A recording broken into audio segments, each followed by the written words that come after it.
ग्रहण, हमने राशियों के बारे में जाना, हमने जाना कि शुरू की जो 3 राशियां हैं उन पर कितना असर पड़ेगा और आगे की राशियों के साथ शुरुआत कर लेते हैं अब इस हिस्से की। प्रवीण जी। जी, तो 3 राशियों के बारे में आपने राखी जी से जाना। अगली राशि है कर्क राशि। कर्क राशि से 8वें घर में ये सूर्य ग्रहण लगने जा रहा है। कर्क राशि वालों के लिए सलाह यह है कि अगर आप कोई रिसर्च एक्टिविटी कर रहे हैं, एजुकेशन फील्ड से जुड़े हुए हैं, तो आगे आने वाला समय आपके लिए बहुत अच्छा होगा। ध्यान क्या रखना है कि कोई बड़ा डिसीजन आगे आने वाले 30 दिनों तक ना लें, खासकर प्रॉपर्टी से संबंधित मामला हो तो उसमें सावधानी बरतने की आवश्यकता होगी। रिश्तों को संभालने का समय होगा। अगली राशि है सिंह राशि। सिंह राशि से 7वें घर में यह सूर्य ग्रहण हो रहा है। सिंह राशि वाले अगर पार्टनरशिप में बिजनेस करते हैं तो ध्यान रखिए कहीं आपके पार्टनर से अनबन ना हो जाए। जो काम आप कर रहे हैं उसमें सावधानी बरतने की आवश्यकता होगी, क्योंकि सिंह राशि के स्वामी होते हैं भगवान सूर्य और सूर्य पर ही ग्रहण लग रहा है। तो आगे आने वाले 30 दिनों तक आपको थोड़ा ज्यादा अलर्ट रहना है, हर काम बहुत सावधानी से करना है, सेहत का ख्याल रखना है और अपने लाइफ पार्टनर के साथ कुछ अनबन ना हो, लड़ाई झगड़ा ना हो, मतभेद ना बढ़े, इस बात का भी ध्यान रखने की आवश्यकता होगी। अगली राशि है कन्या राशि। कन्या राशि से 6ठे घर में यह ग्रहण लगने जा रहा है। कन्या राशि वाले अपने स्वास्थ्य का ख्याल रखें। उधार लेन देन से बचने की सलाह है। बहुत ज्यादा लोन लेकर के कहीं पैसा ना लगाएं अपने बिजनेस में, या लोन लेकर के अगर कुछ आप खरीदने वाले हैं तो उससे बचिए। यानी क्रेडिट कार्ड का ज्यादा इस्तेमाल भी आपको नहीं करना चाहिए। स्वास्थ्य को लेकर के कन्या राशि वाले विशेष ध्यान रखें। कोई दवाई ले रहे हैं तो समय पर अवश्य लेते रहें। अगर आपका कोई कोर्ट केस चल रहा है तो वहां आपकी स्थिति इस दौरान मजबूत हो सकती है। अगली राशि है तुला राशि। तुला राशि से 5वें घर में यह ग्रहण लगेगा।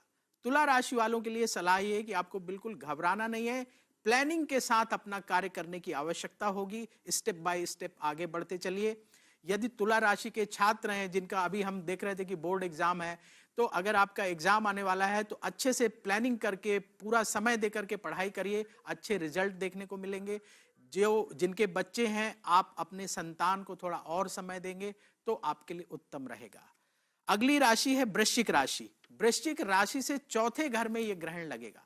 वृश्चिक राशि वाले अपने घर परिवार का ध्यान रखें। घर परिवार में अगर कोई मतभेद है, लड़ाई झगड़े हैं, तो उन्हें बहुत एग्रेशन के साथ सुलझाने की कोशिश ना करें।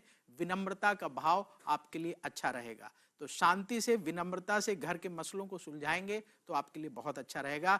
अपने प्रोफेशन पर ध्यान देने की इस समय आपको आवश्यकता होगी।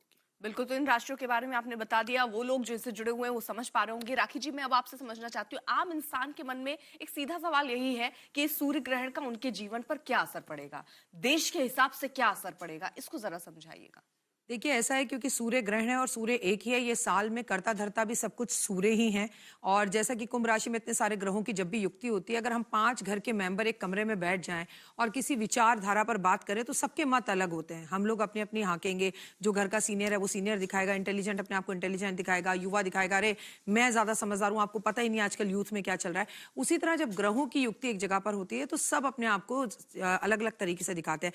मंगल भी राशि परिवर्तन करके जो है कुंभ राशि में जाने वाला है। इसका सीधा असर आपके फाइनेंस पर पड़ेगा, आपकी जेब पर पड़ेगा, आपके बॉस के साथ आपके रिश्तों पर पड़ेगा, आपके पिता की सेहत पर पड़ेगा, शेयर मार्केट पर पड़ेगा। बहुत सारे लोगों की जॉब्स जा सकती हैं और बहुत सारे लोग जो लंबे समय से बेरोजगार बैठे थे उन्हें जॉब मिल सकती है। लेकिन आज के लिए एक बात जरूर कहूंगी, आज दिन में 3 बजे से लेके शाम 7 बजे तक आप अपने बॉस के आसपास ना जाएं और उन्हें कोई भी बात ना करें, क्योंकि आप दोनों की बहसबाजी इस ग्रहण के समय पर हो सकती है, लड़ाई का रूप ले सकती है। ऑल्दो इस ग्रहण का असर तो लंबा असर चलने वाला है, लेकिन आप चाहते हैं इस ग्रहण का असर ना हो, तो आज आपकी जिनसे वार्तालाप बहुत ज्यादा खराब चल रही है, वो बॉस हो, घर में पिता हो, घर में पत्नी हो, उनसे थोड़ा सा दूरी बनाकर रखें। इस समय पे बहसबाजी ना करें, क्योंकि ग्रहण में अगर कोई काम बिगड़ा तो वो लंबे तौर पर बिगड़ेगा। और प्लीज इस ग्रहण के टाइम पर दान पुण्य जरूर करें, अपनी नौकरी को बचाकर चलें, गुस्से पर अपने काबू करें, क्योंकि लोगों को बेवजह गुस्सा आएगा और कारण भी है, आज मंगलवार भी है। बिल्कुल, अब आपने इसको उस तरीके से, क्योंकि इसको 2 तरीके से देखा जा रहा है, वैज्ञानिक इसे खगोलीय दृष्टि से देखते हैं, आप जिस तरह अलग नजरिए से देख रहे हैं। अजय जी भी हमारे साथ हैं, उनका भी रुख करेंगे। लेकिन अमिताभ जी, जरा मैं एक चीज आपसे जानना चाह रही हूँ, क्योंकि जैसा मैंने जिक्र किया था कि अंटार्कटिका जैसे निर्जन स्थान पर है, क्या वहाँ चुंबकीय क्षेत्र जो है उसमें जो बदलाव हो रहा है उसका असर ग्लोबल वेदर पैटर्न पर पड़ सकता है? देखिए, धरती का चुंबकीय क्षेत्र जो है दूसरे कारणों से बदलता है। धरती के गर्भ में जो एक सॉलिड कोर है निकल आयरन की, बाहर लिक्विड कोर है निकल आयरन की। ये लिक्विड कोर जब धरती घूमती है तो उसके साथ वो भी घूमती है, लेकिन इसका अपना इंडिपेंडेंट मोशन भी है अंदर, क्योंकि लिक्विड है वो, और उसके अंदर इलेक्ट्रिक करंट फ्लो होते हैं, उसके कारण से धरती एक इलेक्ट्रोमैग्नेट की तरह से फंक्शन करती है।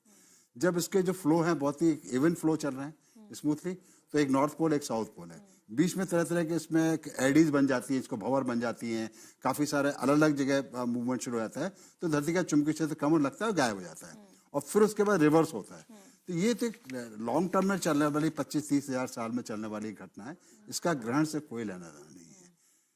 कोई वेदर पे असर नहीं। वेदर पे उस चुंबकीय घटना का असर पड़ता है। असर कैसे पड़ता है? धरती का चुंबकीय क्षेत्र ही हमको सूर्य की जो हानिकारक किरणें हैं, और खासतौर पे जो उसके जिनको सोलर स्टॉर्म्स बोलते हैं, इलेक्ट्रिकली चार्ज पार्टिकल धरती को आते हैं जब कभी सूरज में विस्फोट होते हैं सूरज की सतह पर, जिनको हम उनको आप एक्सरे फ्लेयर्स भी बोलते हैं, उन फ्लेयर के असर से धरती के आने वाले जो विकिरण है सूरज से आ रहे हैं, ये चुंबकीय क्षेत्र को डिफ्लेक्ट कर देता है। जब ये चुंबकीय क्षेत्र कमजोर हो जाता है तब ये होता है कि आपके काफी सारे विकिरण आएंगे, तो उनसे म्यूटेशन हो सकते हैं, उससे आपकी सैटेलाइट डैमेज हो सकती हैं, उससे आपके पावर ग्रिड में शॉर्ट सर्किट हो सकता है, उससे आपके जो गैस की पाइपलाइन में भी आग लग सकती है। तो इसके बारे में हमने इसीलिए अपना आदित्य मिशन लॉन्च किया है कि हमको लगातार इसकी जानकारी मिलती रहे, और हमारे जो सैटेलाइट अंतरिक्ष में घूम रहे हैं उनको सुरक्षित तरीके पर वहां रखा जा सके। जब सोलर स्टॉर्म ऐसे आएंगे तो स्विच ऑफ कर दें। तो जब भी चुंबकीय क्षेत्र कमजोर हो जाता है तब इस तरह के खतरे ज्यादा बढ़ जाते हैं।